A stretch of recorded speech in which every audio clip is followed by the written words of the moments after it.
전자기학 얘기를 해볼게요. 일반물리 2를 배우면 전자기학 다 배우잖아요. 맥스웰 방정식을 배우죠. 그 식 4개 나오는 거. 근데 그게 이제 적분꼴로 배우게 되잖아요. 그래서 전자기학에서는 하는 얘기가 뭐냐면 그거를 적분꼴로 주어지게 되어 있으면 좀 계산하기가 복잡해져요. 그래서 그 일반물리학 2를 배울 때그 수학과 교과과정에서 다변수 미적분학을 자연스럽게 같이 배우게 되거든요. 그래서 다변수 미적분학에서 배웠던 테크닉들을 가지고 적분꼴로 쓰여져 있는 맥스웰 방정식을 미분꼴로 다 바꿔요. 이게 이제 나중에 가면은 그 디퍼런셜 폼의 꼴로 바꾸는 단계까지 가야 렐러티비티 피처랑 비슷하게 주어진다라는 것을 이해할 수가 있게 되는데 그 정도까지 가지는 않고 그 컬이랑 del 이런 걸 이용을 해가지고 맥스웰 방정식을 미분꼴로 표현을 하는 그런 훈련을 거친 다음에 근데 일반 물리 2 레벨에서 다루는 맥스웰 방정식은 그 프리 스페이스 물질이 아무것도 없는 상황에서의 그 맥스웰 방정식의 적분꼴을 다룬 것이거든요. 그런데 이제 전자기학 전공 수업에 들어가면은 다른 물질이 있는 상황 내지는 매질 내에서 그 전자기력이 어떻게 주어지냐라는 것을 좀 더 자연스럽게 표현하기 위한 형태의 맥스웰 방정식을 배웁니다.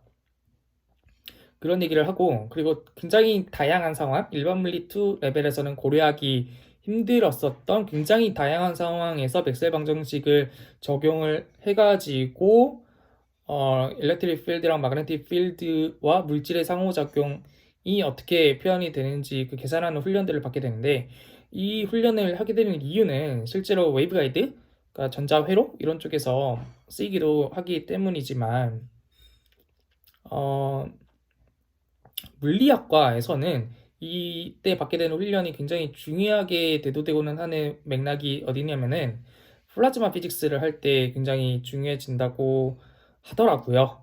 그러니까 플라즈마라는 게 굉장히 높은 온도에서 원자의 최외곽 전자가 빠져나가가지고 차지드 된 상태에서 플루이드처럼 움직이는 그런 상태를 말하는 것인데 이때 이 플라즈마의 움직임을 기술하기 위해서는 굉장히 복잡한 맥스웰 방정식을 풀어야 돼요. 이걸 하기 위해서 학부 2학년 전자기학 때 배우는 것들이 기초가 됩니다. 그래서 굉장히 어려운 맥스웰 방정식 문제들도 풀 수 있을 법한 훈련들을 열심히 거치게 되고요. 그리고 매질 내에서 어떻게 되냐 이런 얘기들을 하게 되고 신기한 것 중 하나는 저는 이제 전자기학 배우기 전에까지는 몰랐는데 전자기학 배우게 되면은 깨닫게 되는 굉장히 신기한 팩트 중 하나가 뭐냐면 일반 물리 수준의 과학에서 그 파동에 뭐 반세 법칙, 굴절의 법칙 이런 거 배우잖아요. 근데 반세 법칙, 굴절의 법칙 이런 게 그 드라이브 된 법칙이라는 것까지는 얘기를 안 해요. 근데 맥스웰 방정식을 이용을 하면은 빛이라는 게 그 전자기파라는 사실을 알게 되는데 이 전자기파가 다른 매질 사이를 뚫고 이동을 할 때 반사되는 빛이 있고 굴절하는 빛이 있는데 걔네가 반사될 때는 그 반사 법칙을 따르고 굴절할 때는 굴절 법칙을 따른다라는 것을 맥스웰 방정식을 이용을 해가지고 증명을 할 수가 있어요. 그래서 그게 경험 법칙이 아니고 맥스웰 방정식에 의해서 디라이브드 되는 팩트다라는 것을 증명을 할 수 있게 됩니다. 그게 이제 좀 신기했던 팩트 중 하나고 그리고 맥스웰 방정식을 그 디퍼런셜 폼으로 쓰고 나면은 그 E 필드랑 B 필드가 서로 수직한 방향에서 서로가 서로를 유도하면서 각각이 파동 방정식을 만족을 한다는 것을 알 수가 있어요. 그리고 이 파동 방정식의 그 속도값이 입실론 제로, U 제로의 루트의 역수 값으로 나오는 그 공통된 값으로 주어지고 이 값이 이제 유니버설한 컨스턴트로 주어진다라는 사실을 알 수가 있는데 이 유니버설 컨스턴트 값이 이 맥스웰 방정식 그 맥스웰 시절만 하더라도 빛의 속도가 측정이 된 바가 있었거든요. 그 측정된 빛의 속도랑 같다라는 거를 알게 됐어요. 그래서 우리가 아는 빛이라고 말하는 것은 여기서 말하는 빛이라는 건 가시광선을 말하는 것인데 가시광선이 사실은 전자기파다. 라는 것을 그 맥스웰 시절에 이제 깨닫게 된 것이죠.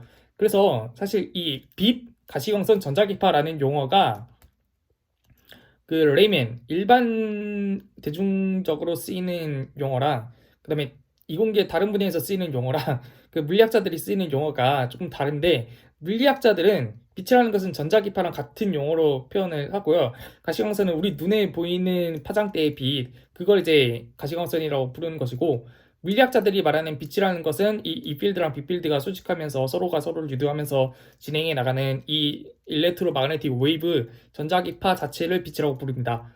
근데 이제 이공계 내의 다른 분야에서도 내지는 이제 레이먼 그러니까 이공계랑 상관없으신 분들이 사용하시는 빛이라는 용어는 가시광선하고 동일어로 쓰죠. 근데 물리학에서는 그렇게 얘기를 안 해요. 라이트라는 것은 일렉트로마그네틱 필드랑 동의어고 가시광선은 빛의 서브 필드 그러니까 특정 파장대 눈에 보이는 파장대의 빛을 가시광선이라고 부르는 것이고 자외선, 적외선, 뭐 감마선, 엑스레이 등등등이 전부 다 전자기파의 일종인 것이죠.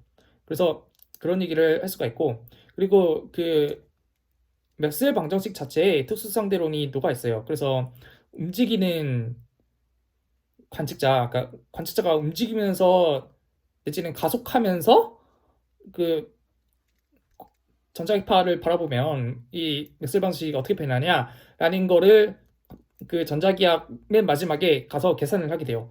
그래서 그런 걸 계산을 하면서 그 상대론이 시작이 되고 맥스웰 방정식 내에 상대론이 내포되어 있었다라는 사실 자체를 거기서 이제 포인트 아웃하게 되고 이것이 뉴턴 메커니스랑 충돌하기도 한다라는 사실을 어렴풋이 깨닫게 됩니다. 그래서 고전역학이랑 전자기학 이런 것들을 학부 2학년 때 열심히 배우게 되는데 좀 진도가 빠르면 학부 2학년 2학기 마지막에 상대론 내용을 많이 커버를 하고 좀 진도가 부족하다 그러면 상대론 내용은 얘기를 못하고 뭐 그러고서 넘어가게 됩니다. 그래서